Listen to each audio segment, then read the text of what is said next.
Hello Year 3 and 4, I hope you are keeping safe. I'm here today to read a story to you. This story is going to be part of our topic and the story is called Escape from Pompeii. I hope you enjoy it. On a hillside overlooking the sparkling bay of Naples, the Roman city of Pompeii glimmered in the sunlight. From his window, young Tranio listened to the noise humming from bars, taverns and shops around him, and to the busy tradesmen haggling in the streets below.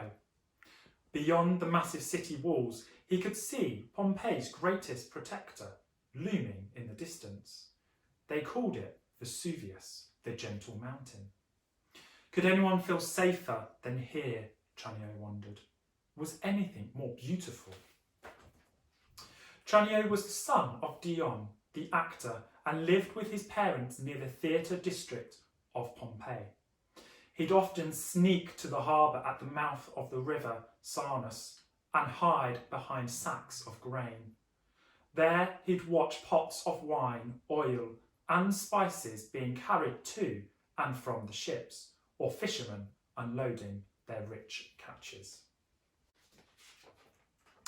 Sometimes Tranio went to the forum to watch the politicians make their speeches, the stall holders argue, and listen to the poets sing.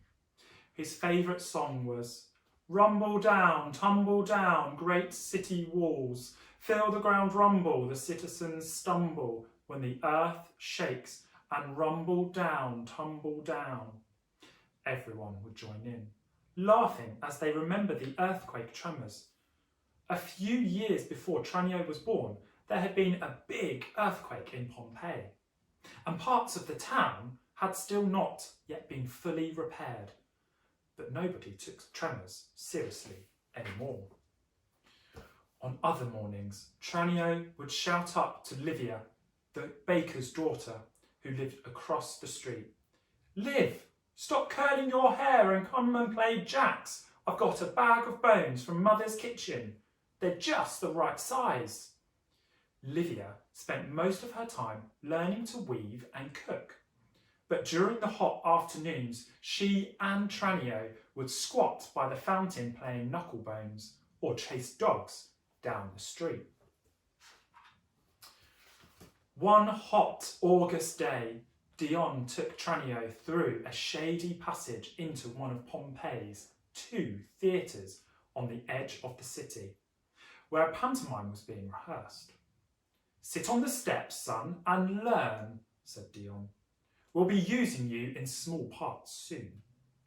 To begin with, Tranio enjoyed watching the sword fights and strutting clowns, the masked actors playing thieves and devils, and the leaping acrobats quite took his breath away. But eventually, his attention began to wander. Then something happened. The stone steps creaked, the flaps began to rattle, and the building quivered. Props fell to the stage and scenery split. Tranio's father froze to the spot. Everyone fell silent. But one by one the actors began to relax. "Rumble down, tumble down, here we go again," they chanted. "Nothing to fear, everybody," called Tranio's father. "Back to rehearsal, please." The actors fastened their masks and carried on as if nothing had happened. But Tranio wriggled through the awning and ran down the street. He ran as fast as he could to Livia's house.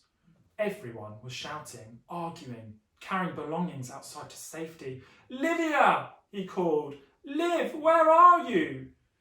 The bakery kitchen was empty. Loaves lay scattered on the floor, the oven ablaze, and the small donkey turned the corn mill, brayed and jumped nervously against its chain. "Tranio!" Livia leapt down the stairs. "Father's chasing our goat through the market. The poor old thing bolted when the ground began to grumble." "You'd have died laughing. Come on."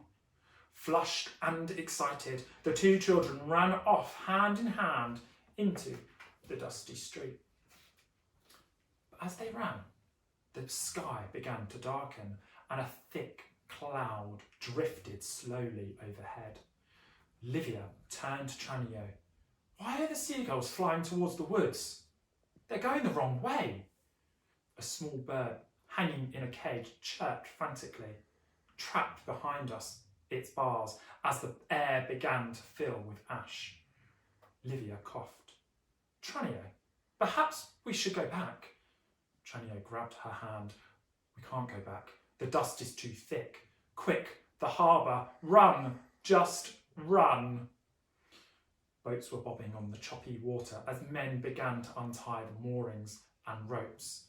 No one noticed two small children climb up the narrow plank of a small Greek cargo ship and hide beneath a pile of coloured rugs. Dusty and tired in their hiding place, they soon fell asleep. But as they fell asleep, the anxious captain untied his boat. He sensed that the winds had changed direction and that the air was uncomfortably hot. The sea began to churn and pull back from the shore. When Tranio and Livia woke and looked out, they were horrified. Pompeii was getting further and further away. The sky was now thick with pumice and black with ash. "Tranio, I can't breathe in the back of my throat." As she spoke, Livia started to choke. The children could hear dogs barking and people's muffled screams as they ran, gasping for air, with rags covering their mouths or pillows over their heads, some falling to the grumbling, trembling ground. And then, in one terrible, endless moment, they heard mighty Mount Vesuvius roar. Its top exploded in a scream and flames ripped upwards to the sky. A massive cloud of silver ash rose to the heavens, twisting and bubbling in every direction until everything was in total darkness.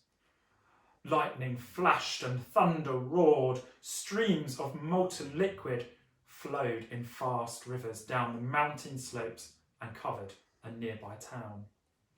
The walls, streets and gardens of their beloved Pompeii disappeared beneath a blanket of ash and stones. Before their very eyes, everything and everyone they had ever loved was destroyed. Tranio and Livia held each other desperately as the steaming lava reached the sea itself. The water began to swirl against the sides of the boat as it moved slowly out to safety. They had left just in time. Soon the sea sank back from the shore and even the fishes were stranded there. Many years passed and the mountain grew cool and still. At first, its slopes were burnt and barren, but in time, plants began to grow as the volcanic soil brought forth its riches once more. Most people had forgotten the buried city. An old man and woman stood in the shade of an orange tree and laid a flower there. Long ago, they had been rescued by the kind captain of a Greek cargo ship, and he had raised them as his own. They were Tranio and Livia, saying farewell to those buried under the ash beneath their feet. "We won't forget you," they whispered. Would anyone ever find their beloved Pompeii, they wondered? Would anyone ever see its splendid streets? Perhaps not. Tranio and Livia walked back to their small house beside the orange grove. For the rest of their days, they would carry a deep sorrow within their hearts. I hope you enjoyed the story. Thank you.